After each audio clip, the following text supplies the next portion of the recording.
Agnese Monegaglia 35-55 di passaggio.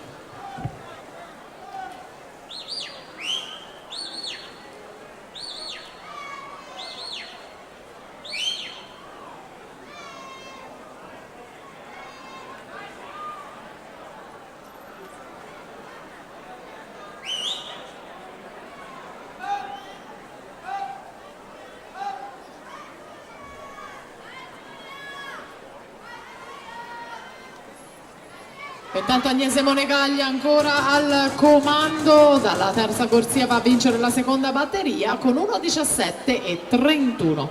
Maria Chiara Venturi in 1, Francesca Panziera in 2, Mattiozzo in 3, Greta Polli in 4, Dana Casotto in 5, Giulia Ongaro in 6 al via.